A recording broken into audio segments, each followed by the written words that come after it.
Your Excellency the President, distinguished guests, ladies and gentlemen, a good afternoon. I am Nkaja Janice, a young political activist whose heart aches for her nation.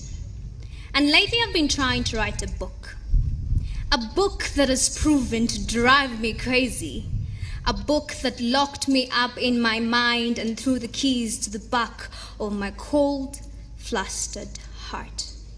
For with every ink drop that befalls the white smooth pages, I can only imagine the results of my traces. But I must warn you, my book might blind or grant you sight. It might belittle or give you strength, because my book has a story to tell. This book is about my nation, Uganda.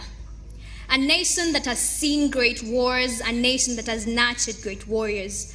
But my nation faces an enemy like no other before. This nation of mine, still weak and feeble, is faced with an enemy that has no moral constraint. An enemy that shows no mercy to neither man nor woman, young or old, sick or strong.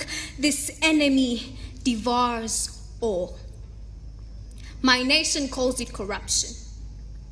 A shadow that casts dirt on my leaders, a dishonest policy that has broken my country's financial agility, strength, and hope. Corruption is paid by the poor, Pope Francis once said. Where educational structures are broken down in a systematic chain, my teachers are not paid, my classrooms are nothing more than just a cowshed equivalent. My peers losing hope for an education no longer seems like the key to success. Dropout levels hitting the bar limit. Futures put on a stop hold just because a single entity let their greed rule their thoughts. Health is wealth, they say. But what kind of wealth is manifesting itself with the rampant immortality rates, overtaxed health services, and under-equipped health facilities? My nation screams from the core of her lungs because she can't take it anymore. Something has to be done, and it has to be done now. It's high time young people stood up to fight for what's right, stood at the front lines to flush out this vice. Do not be deceived by our ages, for we have so much to offer to this struggle. Our experiences have catapulted our growth, and we understand this vice all too well.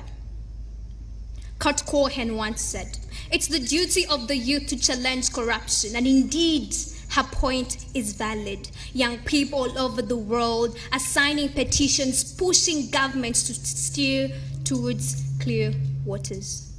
Whistleblowers to corruption among the youth have risen, for now awareness is but a basic trait. We are ready to march on the streets, raise our voices for a safer future for you and I. I want a happy ending to my book, where humanity stands to fight for what's right and society agrees to stand with all its might to end this vice. Because for a country to be great, its ethics are bound to much greater.